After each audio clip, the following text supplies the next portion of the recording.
So President Trump saying that U.S. strikes on Iranian nuclear facilities obliterated their targets. But listen carefully to the president here when asked about whether Iran can rebuild its nuclear program. How confident are you that Iran's nuclear capabilities have been completely demolished? I think it's been completely demolished. You don't believe that Iran can rebuild its nuclear program? Iran will never rebuild its nuclear. From there? Absolutely not. That place is under rock. That place is demolished. So you hear the president say from there, that site, that place is completely demolished. As we continue to get information about the extent of it, the battle damage assessment, all of that. We know what we saw over the weekend, obviously significant damage to these sites, but organizations are still trying to figure out exactly the extent of it. And I spoke earlier with Rafael Grossi, who is the Director General of the International Atomic Energy Agency. His inspectors have not been able to get into this site yet. And they have limited aerial capabilities in terms of surveillance. They see in many ways what we're seeing in terms of these pictures about before and after. And they very much want Iran to allow them back in to these sites so that they can get a better handle on what happened here and get their inspectors on the ground. Watch. So, Director, thank you very much. It's good to have you with us today. My pleasure. You know, give me your interpretation of what President Trump was saying there in terms of what has been accomplished, and if you agree. Well, you know, we as inspectors, we say what we can check and verify.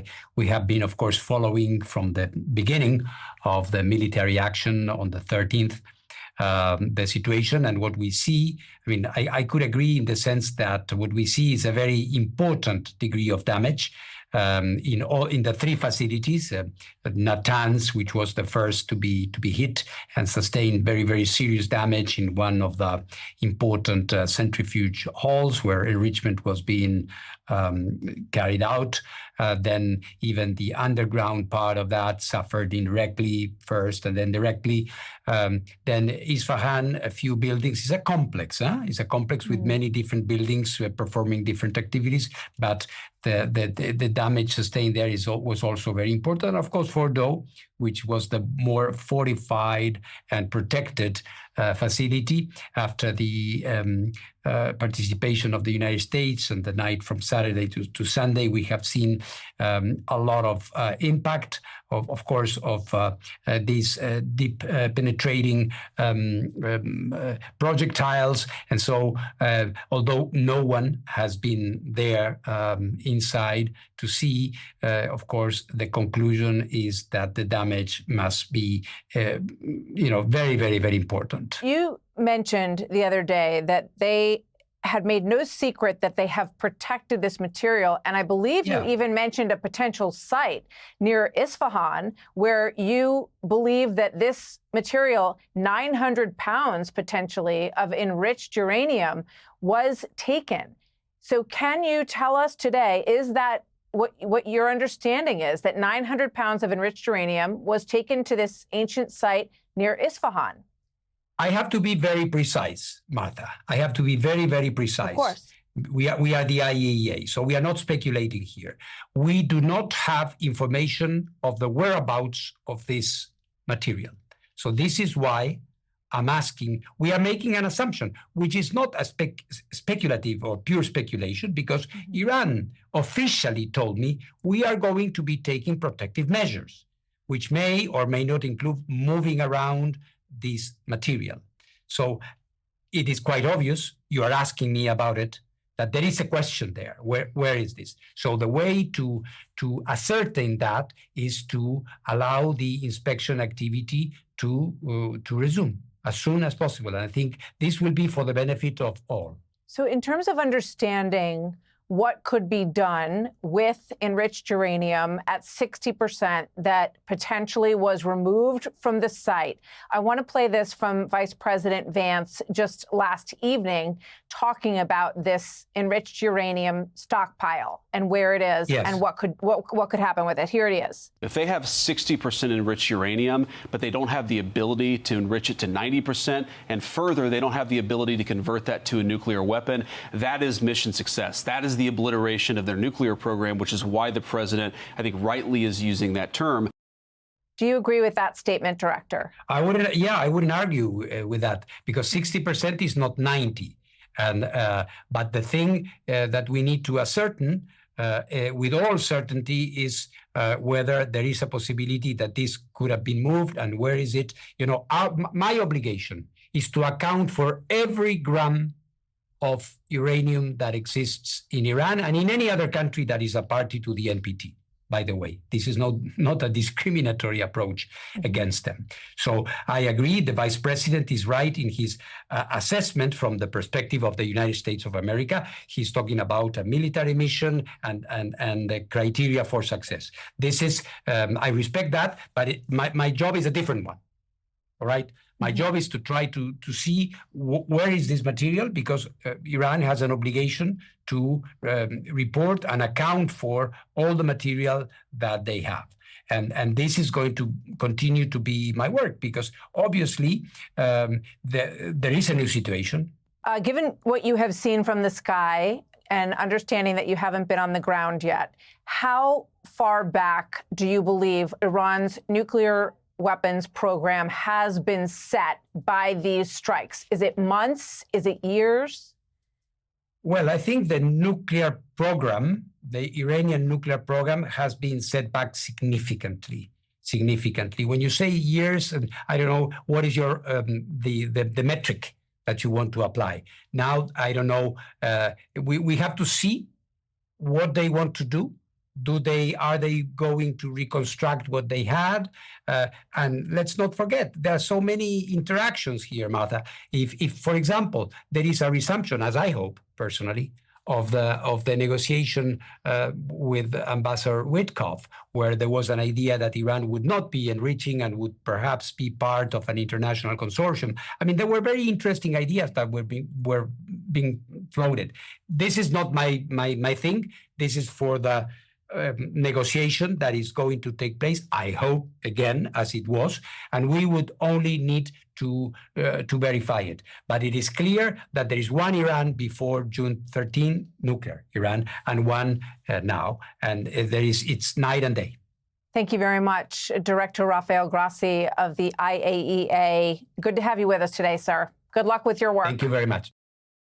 To reiterate what he said at the end there, he said there was one Iran, nuclear Iran, before July 13th, and now there is a new Iran post that period. I also just want to point out that the Iranian parliament has said that they want to suspend relationship with the IAEA and that they don't want the agency to be allowed into the country. That'll be a decision, obviously, for the Ayatollah.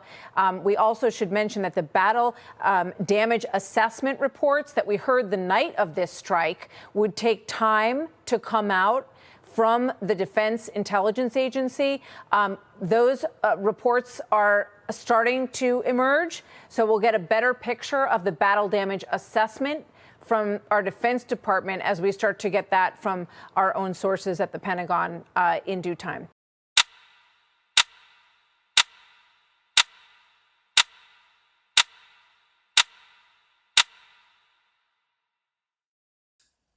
I'm going to read out a book of Habakkuk, chapter 3 and verse 16.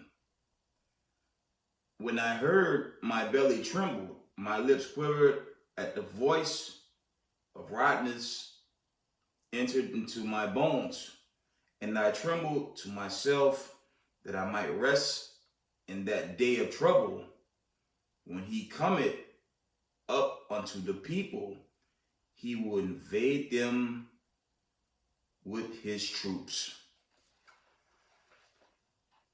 Giving all praise, honor, and glory to the God of Abraham, Isaac, and Jacob. Yahweh, Ba'Shem, Mashiach Yahushai, Ruha Rukakudash. Double honors to the elders and the apostles in the community, waking up the lost sheep of the house of Israel in these last days. Peace and blessings to everyone doing this truth and humbleness and sincerity. Again, I'm going to say Shalom. It's your brother Yahusab coming at you with another video, and we're praying on the day of the Lord, okay? That's actually a link up. That was Habakkuk 3 and verse 16, because when you link that up with Isaiah 66 and 15, yeah, the Lord, he's going to fight on our behalf. I believe that's Exodus 14. Let me see, I think that's Exodus 14 or Exodus 14 and 4. The Most High will definitely fight for us in that day. Okay, while we wait for that prophecy, Joel, the 3rd chapter, I believe. It's in one of the Exodus accounts for the Lord. He will fight for us.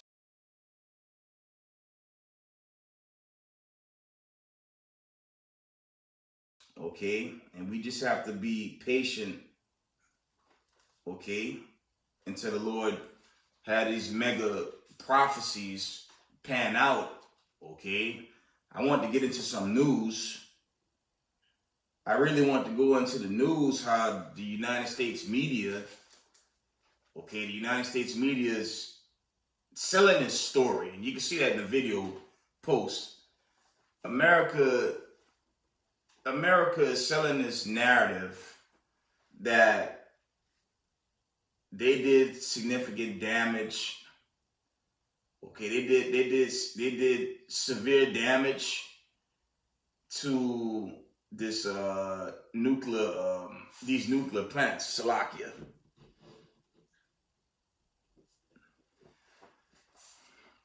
They're pushing that narrative like they destroyed the plants. And when you look at the videos, I'm gonna try to post the CNN video. Family, if it's a bunker busting bomb, which I thought those attacks were gonna, be, the damage would have been way more significant what the media is showing. These bombed out sites. Has everything been completely destroyed? Another question, how much enriched uranium was transported from those sites by the Iranians before the attack on Saturday? At this stage in the game, even President Trump's own intelligence community has not come to a final conclusion about the level to which Iran's nuclear program has been set back. It's simply way too early to know. Now, CNN was first to report that one early DIA, or Defense Intelligence Agency, assessment suggested that the U.S. military strikes on Iran this weekend did not completely destroy the core components of Iran's nuclear program, setting back the program by only a few months, not a few years. Now, it's a low confidence assessment, meaning that the DIA is far from sure about it. It was described to CNN by 7 people briefed on the DIA assessment, are now reporting stress that the assessment's conclusion could evolve as new information comes to light. Now, CNN reached out to the White House before reporting on this DIA intel assessment, and the White House attacked the assessment but confirmed that it exists. Even President Trump himself today confirmed it. You're not disputing the report said what it said, even though it was initial. The report said what it said, and it was fine. It was severe, they think, but they had no idea. They shouldn't have issued a report until they did. Fine. But here's the thing. Today, President Trump and his administration are going after shooting the messengers in an increasingly ugly way. They're calling journalists fake news for true stories. They're calling for an excellent CNN reporter, Natasha Bertrand, to be fired, which is preposterous. And to which a CNN statement today reads, "We stand 100% behind Natasha Bertrand's journalism," as they should. The Trump administration is also accusing any news media who reports on this intel assessment as not being patriotic. And then the instinct of CNN, the instinct of the New York Times, is to try to find a way to spin it for their own political reasons, to try to hurt President Trump or our country. They don't care what the troops think. You, especially you, should be proud of those pilots, and Very you much shouldn't so. be trying to demean them. No, there's a Those difference, sir, pilots between flew asking at about an great assessment risk, a and big the chance skill that they'd of never the come US back home and military. see their one husbands is or their questioning wives. You should be praising those people instead of trying to find some. By trying to go and get me, you're hurting those people. They were devastated, you know? It goes without saying, of course, the pilots and service members involved in this mission deserve honor and respect for carrying out a dangerous, risky mission assigned by their commander-in-chief. And if it turns out that Iran's nuclear program was not completely obliterated, as the president asserts it was, that doesn't mean it was a failure on part of the pilots. The bunker buster bombs they dropped had never been used before, and there was always a question as to how much damage they could actually do. No one is questioning whether this was a heroic and valiant effort on behalf of the United States. The key questions for the American people and the world are simply about the degree of success of the operation and the current state of Iran's nuclear weapons program, and what the intelligence, not the politicians, what the intelligence reveals. Our obligation as journalists is not to praise President Trump or protect his feelings or to disparage him or to praise him for that matter. Our obligation is to report facts. In this case, the fact is that an initial DIA intel assessment out of Secretary Pete Hegseth's own Pentagon exists. And that's not going to change. CNN showed a video where the bomb hit, and you see the fire come through like the entrance. But if it's a bunker buster, you would see like seismic damage you would see like some type of ground shaking, at least in the video. It'd be like a up and down like explosion. None of that was revealed in those videos, okay? When you look at the videos that the mainstream media is selling, I don't want to say those fake videos. I mean, they did drop bombs. They did start World War III, okay? It's not convincing that they did damage at all. On top of that, the plutonium, the uranium, okay? All that stuff was already removed. And you have to question the integrity of such a decision, because if you hit 3 empty facilities, you don't really know where the plutonium was moved. And I believe the mainstream media is lying about other nuclear facilities. You know what I think? There were many nuclear facilities that the West is not, they don't have the knowledge on, okay, in the Iranian setup out there. I believe there's way more than the 3 that the news hyped up. And you could forget it if there were other nuclear facilities underground, which, the United States didn't have knowledge of. And there are the accounts showing further warfare. And this is the bigger news with this conflict right now. While America's singing this song that it's over, as you see in the Fox video, America's not telling its citizens that the Israeli military is very low on fuel and their economy is destroyed. It's gotten out. They destroyed some facilities. They hit a Microsoft building that dealt heavy with, their high-tech programming that the Israelis worked with. They lost some high-end places. The debt toll. There was a debt toll in Israel that they're not discussing. When those bombs were hitting the Israelis, there were debts that the mainstream media, they're only telling you 21 people. I spiked that to about 200 people because they're not showing it. There were some videos going viral with the Israeli citizens crying and sobbing after the strikes, but I doubt it. I doubt if it was 21 casualties. Remember, what the media tell you, you have to fact check it. It's kind of like with our mainstream media, whatever they tell you, whatever they say, believe the opposite, okay?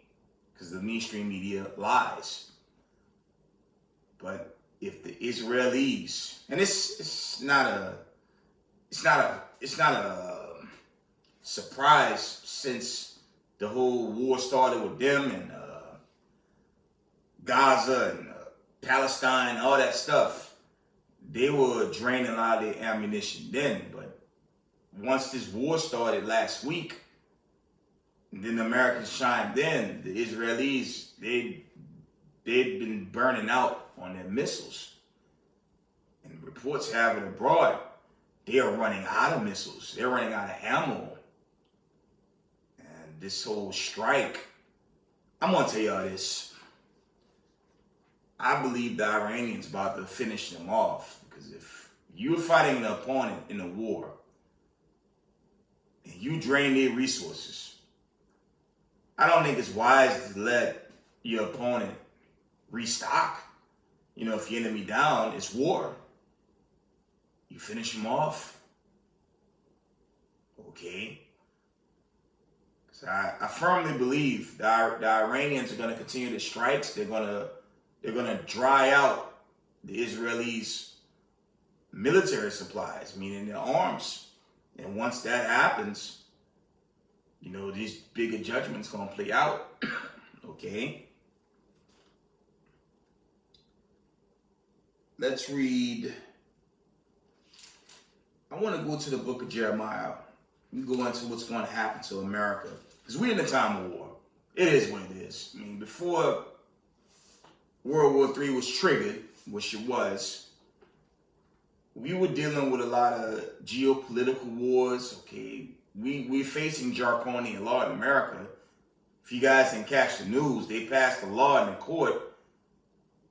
I forget the wording of it right now, but they passed a law through the court where, you know, so-called illegal immigrants have kids in America and they're not literal citizens, they can still get deported.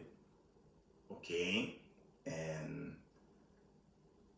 draconian law against the Israelites, that's going to be furthered until the Lord get us out of here. But time's going to get hard.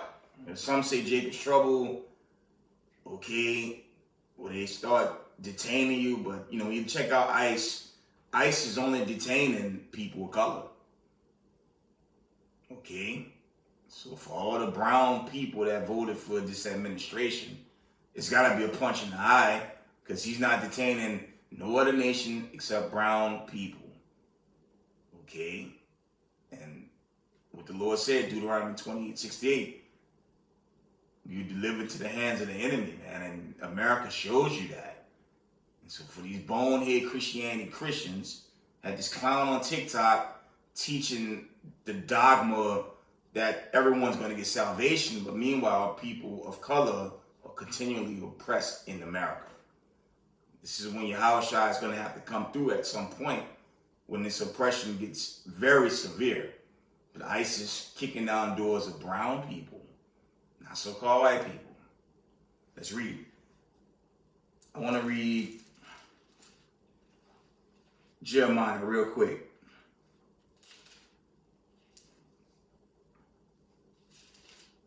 We're going to go to Jeremiah chapter 50. We're going to go to the classic. Try not to make this video too long. Jeremiah chapter 50 and verse 1.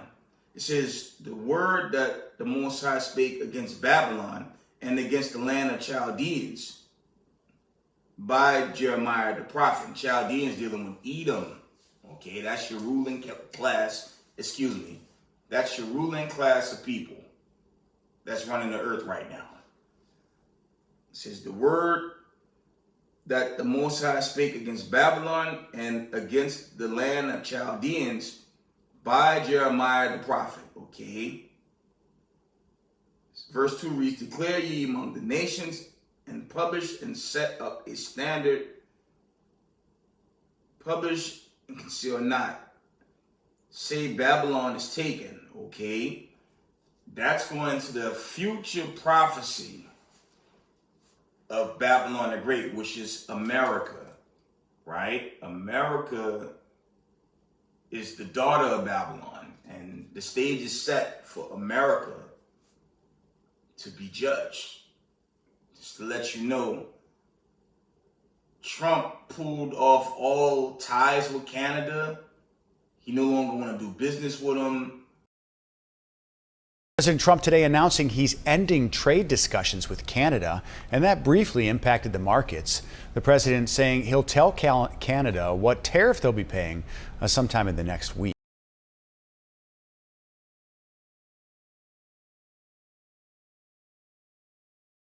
So the nations are going to continue to turn on America at this point. There's another report that America's done with NATO. I've been seeing that lately.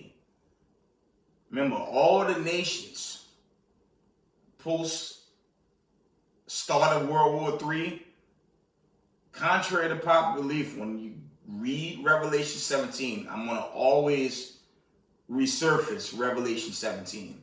The nations are going to turn on America, and that's little America, meaning the Israelis. They're going to turn on them. Okay, when you go back to these attacks, okay, America lost its credibility. Okay, it was your president that said he was anti-war. He was against war, but he was easily persuaded to attack 3 empty facilities, and America's in something they're not getting out of. Okay. This is the judgments that's going to come this way. We're going to read Jeremiah 50 in verse 9. We're going to jump all the way down to verse 9. Okay? And it reads, "For lo, I will raise and cause to come up against Babylon an assembly of great nations from the north country. They shall set themselves in array against her. From thence she shall be taken." That she's dealing with the virgin daughter of Babylon. Okay? "Their arrow shall be as of a mighty expert man. None shall return in vain." You have the BRICS. You have NATO. Okay? EU. Canada. They're all going to work with one another, especially when they turn on America. That's what's that stage. That stage is being set right now. And it's not long. I saw an article, I need to post it, that there's going to be some type of ceasefire in Gaza. So, mind you, they just lost a lot of their weaponry fighting Iran off after Tel Aviv was hit severely. And now they're still dealing with the whole Proxy in Gaza. For days, the Hamas-run Ministry of Health, reporters and witnesses have been sounding the alarm over deaths and violence near privately run aid distribution centers in the Gaza Strip. Disturbing images have shown chaos around the U.S. and Israeli-backed Gaza Humanitarian Foundation aid hubs. But the Israeli military and GHF deny that anyone has been killed or injured at the distribution centers. Here's what we know about GHF's operations, leadership, funding, and the criticism it's facing amid the ongoing humanitarian crisis for Palestinians in Gaza, who UN aid agencies say are facing the risk of famine. GHF is a private organization which has been operating inside Gaza with the stated aim of delivering aid to starving Palestinians. It's been the subject of criticism from established humanitarian organizations, including United Nations agencies. But little really is publicly known about it, like who funds it. And we have not been given further clarity or granted an on-camera interview. So let's start with the situation right before GHF began its operations inside Gaza. At the end of May, Israel lifted a nearly 3-month-long full-scale blockade on humanitarian aid entering the Gaza Strip. Here's a report from May 24th, just before GHF started operating in the Gaza Strip. Israel says it carried out at least 100 strikes across Gaza over the last 24 hours. 74 people have been killed in that time, according to the Hamas-run Ministry of Health, including at least 9 members of the al-Najjar family. Child after child pulled from the rubble of their family home. 9 of 10 brothers and sisters under 12, all killed in an apparent Israeli attack. Their parents, both doctors at Gaza's Nasser hospital, where father and son now fight for their lives. The Israelis say reports of the incident are under review. Civilians in Gaza are still struggling to find food, with some bakeries firing up ovens again this week after a small amount of aid was allowed to enter the Strip, the first for nearly 3 months. That trickle met by a tidal wave of need. This bakery overwhelmed by desperate people, some banging on the front doors, others trying to break in the back, until guards fired warning shots. Elsewhere, shipments were looted by those frantic to find food. The UN Secretary General described the moment as critical. Palestinians in Gaza are enduring what may be the cruelest phase of this cruel conflict. Families are being starved and denied the very basics, all with the world watching in real time.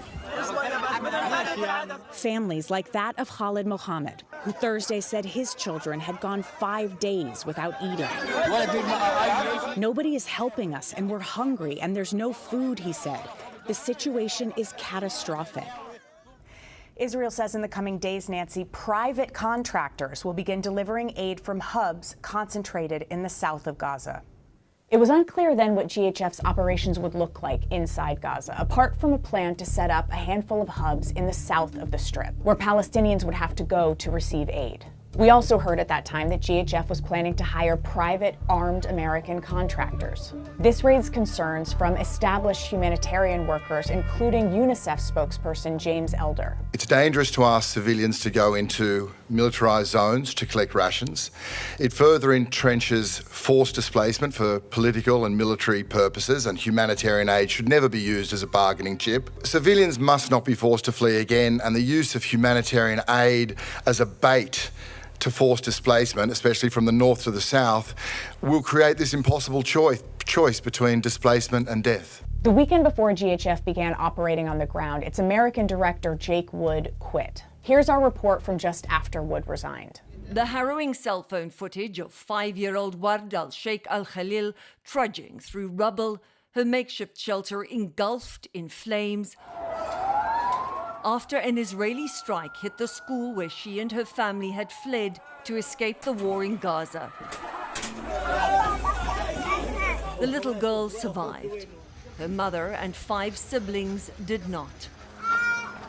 When she returned to the scene of the attack, she found her sister's abandoned flip-flop and broke down sobbing. They all died, she wept, after a rocket fell on top of them. Under pressure from its allies, including the US, Israel began allowing in a trickle of humanitarian aid last week. The newly set up US and Israeli-backed Gaza Humanitarian Foundation also says it began distributing food yesterday. It's unclear how much or where, but its director, Jake Wood, resigned over the weekend, saying they could not adhere to humanitarian principles of neutrality while fulfilling their mission. It's a criticism that's also been leveled by the UN amid concerns the foundation could be used by Israel to depopulate the north of Gaza by concentrating aid distribution in the south. The situation is so desperate that this mother and child are scavenging for food. Even when they bring aid, nothing reaches us, said Islam Abu Taima. We're like stray dogs collecting food from trash. If we don't, we starve. For CBS Mornings, I'm Deborah Patter. Like, they have that ammunition.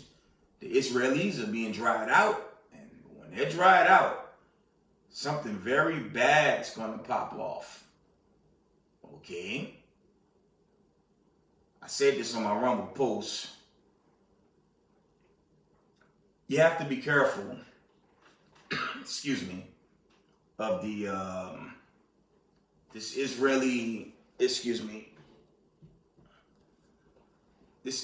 president using a tactical nuclear missile, because the Israelis have nuclear missiles.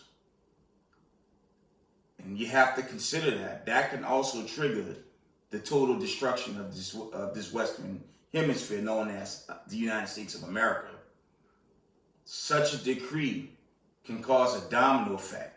On top of that, before I read and continue with the scriptures, you look at the Russia-Ukraine conflict, Russia is about to annex that whole area. Remember I said in the video past, America was already involved with that war, okay?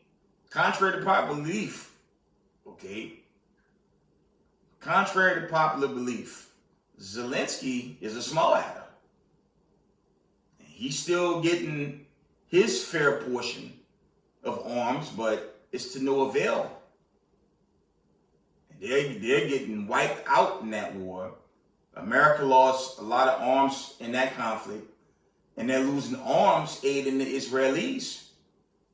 You know, when those warships shoot off those missiles and whatnot, they have to go to like a place to refuel, and now you got the Houthi rebels. They're circling those battleships. And you can forget it with those many Iranian submarines. You have Russian and China forces out there as well. See, while Americans having a good time, this war gonna heat up, and it's gonna heat up quick. So we have to be careful. And us in the knowledge of this truth, we know what time of day it is, but it's just our brothers and sisters in the world that won't listen to this truth, because a great war is about to pop off. I'm telling y'all right now, if the Israelis run out of weapons, something very bad is going to happen out there. And when they're done over there, Exodus time, because at some point, those missiles are going to fly. Okay? There's none of rumor.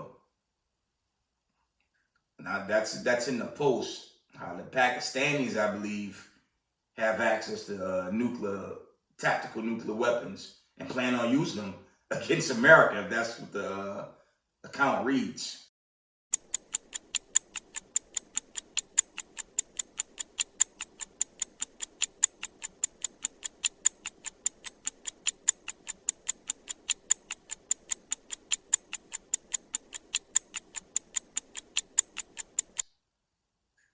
Okay, so it's winding down. We have to keep these commandments to further ado. Jeremiah chapter 50 and verse,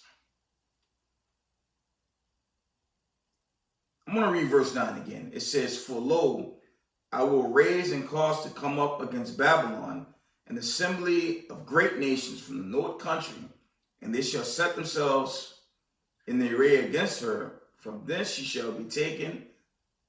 Their arrows shall be as of a mighty expert man. None shall return in vain." And these arrows are talking about your Satan 1, your Satan 2, ICBM thermonuclear missiles. Okay? See that image here? I'm always resurface this one because this is the time. This is the time we've entered into. This is the time of judgment. The judgment of the United States of America. It's coming, and it's coming quick. These things are going to go off on every major city. And if it be of the Lord, Isaiah 43, 1 and 2, Revelations 11, I'm going to always bring that back. Revelations 21, the elect's going to be saved in this time. Okay.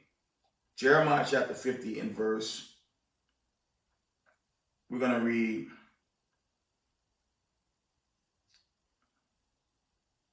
let's read 11.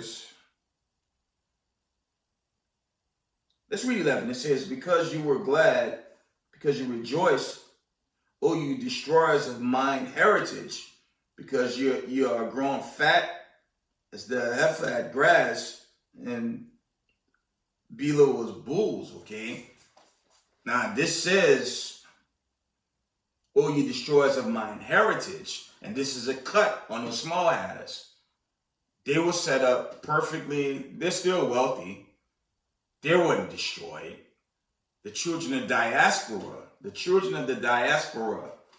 scattered 12 tribes of Israel, okay, they were stripped of their heritage. That's Jeremiah, the 17th chapter.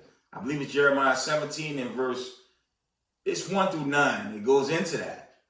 We were cut off. Lawmakers that call people with brown skin black. They don't call small adders black people. Okay? There's no such thing as black people, which is a social construct, and there's no such thing as white people. Okay? It don't exist. But we were cut off. Okay? When you ask a so-called Negro where they come from, they're going to give you a dozen plus answers because they don't know. Right? But that's what the Most High is saying here. This is going to be, okay, the wrath of the Most High on this judgment day that's coming to America. And don't think for a second there's a ceasefire deal. If Russia fighting Ukraine, there you go. That's a ceasefire fail. And it may have paused with Iran in America. It'll spike up real quick. Jeremiah chapter 50 and verse. Let's read.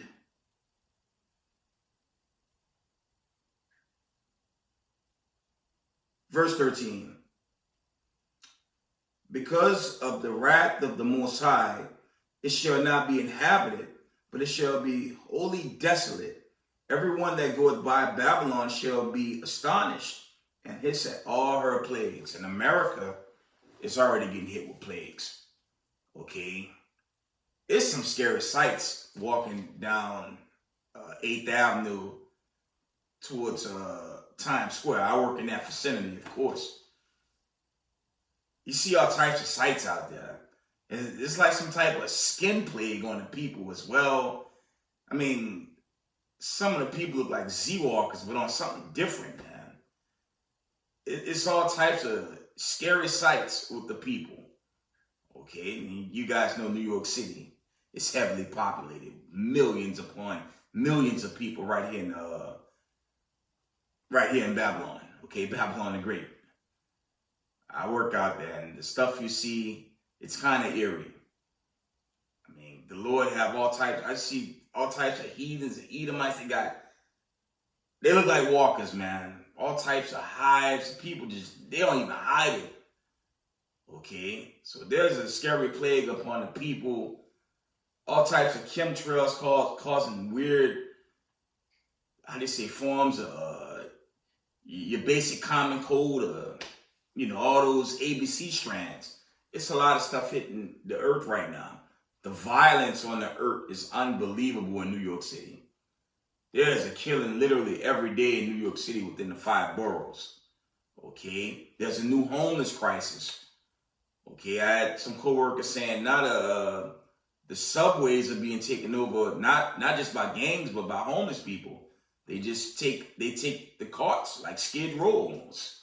So the Lord is okay. He's breaking down America. On top of that, this war is going on. Let's read on. Jeremiah chapter 50 and verse. I want to read.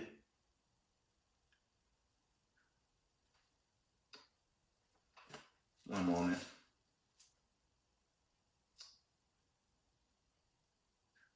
$37. We're going to go all the way to verse.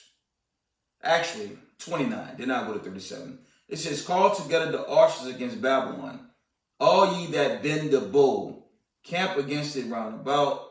Let none thereof escape. I'm going to read that again. Jeremiah 50 and verse 29. Call together the archers against Babylon, and all ye that bend the bow, camp against it round about. Let none thereof escape. Okay? Recompense her accordingly to her works, according to all that she had done. Do unto her, for she had been proud against the Lord, the Holy One of Israel. Okay? And again, these nations they're not going to just send regular, hypersonic, small-scale missiles like a Tomahawk. When these nations turn on America, they're going to shoot nuclear missiles over here. Because after the events that led to America attacking Iran, all the nations already quietly aligned themselves with the BRICS nation. Russia, China, North Korea, okay? So on and so forth. That's what's going to happen. And the stage is being set now even more with Canada being kicked by the West most recently and NATO being kicked. It's a matter of time. Just pay close attention to the Middle East conflict, especially if the Israelis run out of weapons. If they run out of weapons to fight and protect themselves. Once they run out, it's gonna be a wrap. Okay. Let's read Jeremiah 50.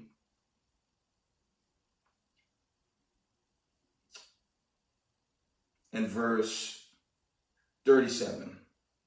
A sword is upon their horses, and upon their chariots, and upon all the mingled people that are in the midst of her, and they shall become as women. A sword is upon her treasures, and they shall be robbed. And you're seeing that. You already seen the taste of that with the war overseas, right? Because if the small hats run out of, weapons to defend themselves, what you think gonna happen? They're surrounded by the so-called Ishmaelites. They're surrounded by them on all fronts. I didn't mention Turkey, okay? All those Islamic nations, they're gonna become as one, and they're gonna overthrow Israel. And again, if they're running out of weapons, that's not gonna end well for them. Okay, let me show you something before I wind down. But shalom to the 12 tribes of the children of Israel scattered. Just keep the commandments. It's coming. There's still war going on, and this war it's going to get worse. But for the elect, deliverance; for the wicked, utter destruction. Okay. Let's get Isaiah 13. I want to show y'all something. Isaiah 13. Let's get the classic. Isaiah 13 in verse 13. Therefore I will shake the heavens, and the earth shall remove out of her place, and the wrath of the Most High of hosts, and in the day of his fierce anger. We are seeing pieces of it with this war. Okay. Verse 14. And it shall be as a chased roe, and as a sheep that no man taketh up. Then shall every man turn to his own people, and flee everyone to his own nation. Okay? Everyone that is found shall be thrust through, and everyone that is joined unto them shall fall by the sword. Okay? And that's dealing with Israelites in the world and the truth that's still cleaving with the oppressor. If you're found on the day of the Lord, you're going to get cut off. Okay? That's a link up with Genesis 6. Because what were the sons of God doing? They were mixing with the nations. And the God of Abraham, Isaac, and Jacob is against that. Let's read on. This is the point. Isaiah 13 and verse 16. Their children also shall be dashed to pieces before their eyes.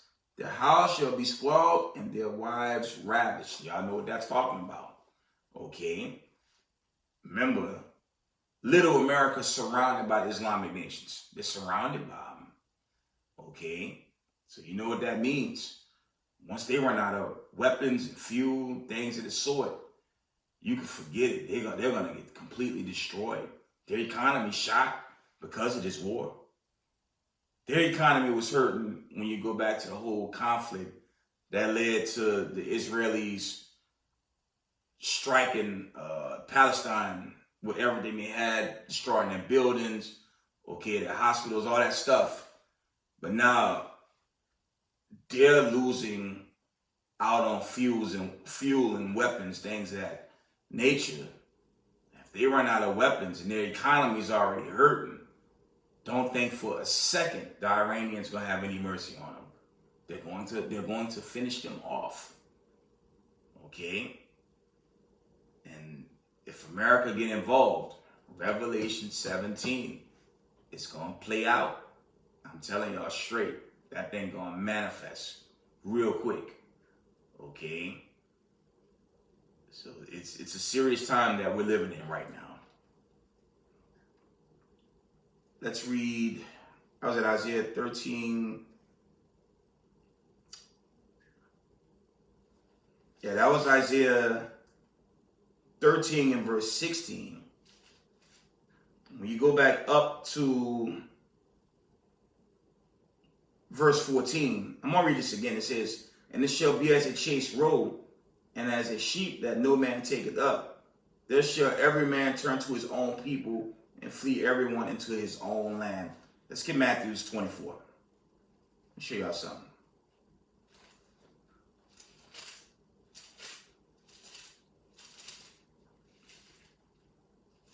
Matthew 24 and 6, the classic. Let's link them up. "And ye shall hear of wars and rumors of wars. See that ye be not troubled, for all these things must come to pass. But the end is not yet. For nation shall rise against nation, and kingdom against kingdom. And there shall be famines and pestilence and earthquakes in divers places.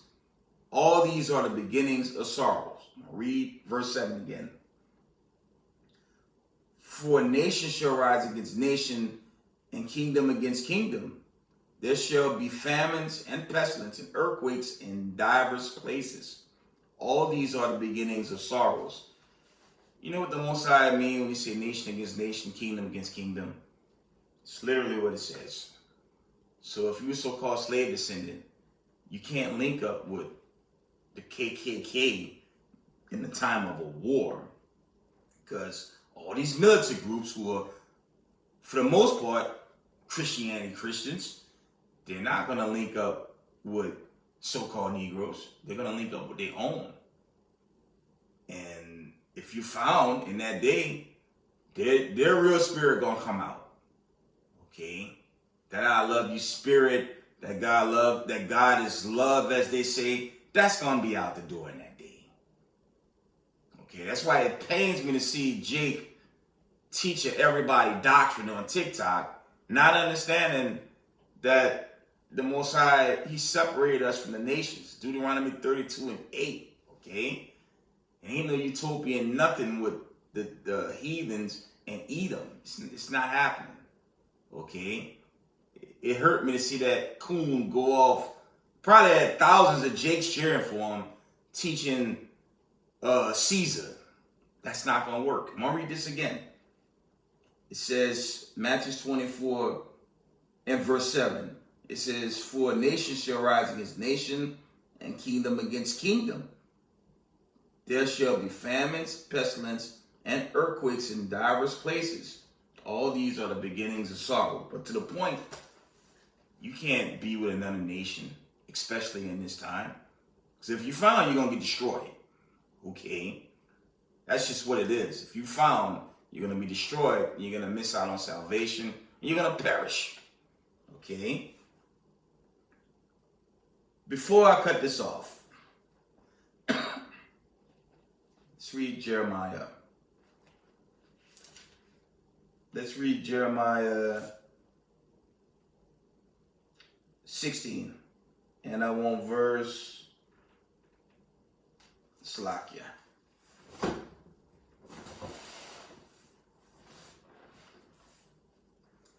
I want Jeremiah 16 and 14. Let's go into this Exodus and I'm going to wind it down, I promise. Jeremiah 16 and verse 14. "Therefore, behold, the days cometh, said the Most High, that it shall no more be said, The Lord liveth, that brought up the children of Israel out of the land of Egypt."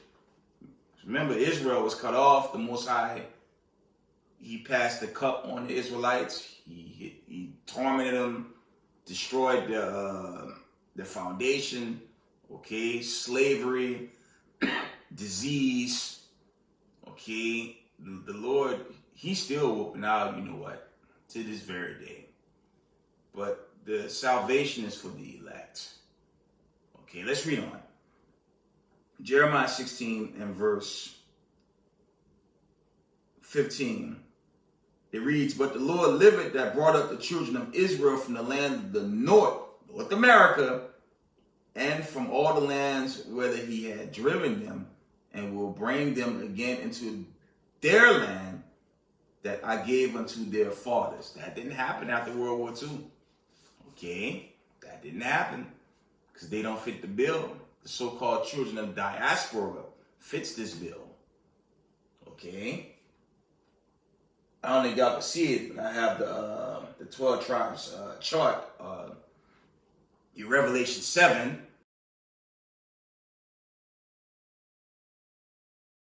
Tribe chart is false, but meanwhile, this oracle deals with the 12 tribes from A to Z, but the chart is false. I'm still trying to make sense of that. The Lord is coming to save the 12 tribes, the scattered 12 tribes of the children of Israel. Okay. I'll read that again. Jeremiah 16 and 16. "But the Lord liveth that brought up the children of Israel from the land of the north and from all the lands whither he had driven them, and I will bring them again unto their land that I gave unto their fathers." You know what this is going into? The new covenant. And for you dummy Christianity Christians, we're not in the new covenant. Is there peace on the land? Are the people going up to the mountain of the Lord to worship the God of Abraham, Isaac, and Jacob? No. There's nothing but war and chaos and confusion because the Son of Man had not returned to clean this place up. And that's Hebrews 8 and 8 through 11. Never happened. So for any Christian teaching this everybody utopia, one gate, Disneyland foolishness, don't get cut off. Okay? Let's get one more. Let's get Jeremiah 23. Okay. Keep the commandments, 12 tribes. Keep the commandments. It's coming. That war's only going to crank up. But again, if the Israelis run out of ammunition, fuel, weapons, and their economy's busted, what you think going to happen? They're going to get besieged by those Arabic nations, and you can forget it for America. America gonna get blown off the map, this whole region. That right there. That's what's coming, this nuclear destruction. That's what's gonna happen. America's gonna get wiped out, man. Okay? And that's gonna usher in the exodus and the deliverance of God's chosen people. Excuse me. Jeremiah 23, and I want verse 7, I believe. I'm going to start at verse 3 for context. It says, "And I will gather the remnant of my flock out of all countries whither I have driven them, and will bring them again to their folds, and they shall be fruitful and increase." That's going into the new world. That's going to Revelation 21. That never happened after World War II. Okay? Let's read on.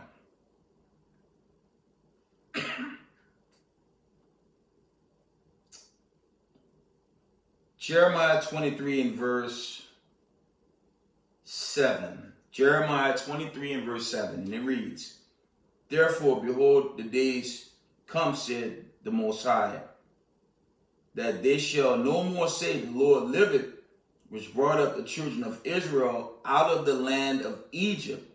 Verse 8, "But the Lord liveth, which brought up and which led the seed of the house of Israel out of the north country, and from all countries whither I had driven them, and they shall dwell in their own lands." It's going to the kingdom.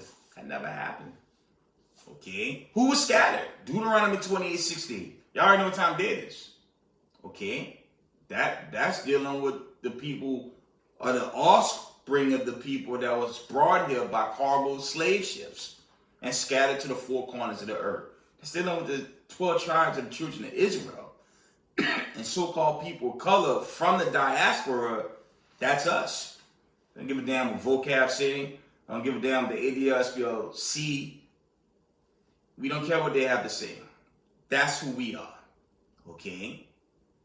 My father's all slave descendants. And if your father's are slave descendants, you already know what time of day it is. Hebrew Israelites, that's who we are, and our deliverance day is at hand. Okay? One more for these wicked nations that hate our guts, man. Remember, the feeling's mutual. The hell with the Ku Klux Klan. They about to burn the hell away when these missiles come this way, right? They're going to burn away. I know what I want. Let's get Romans 9.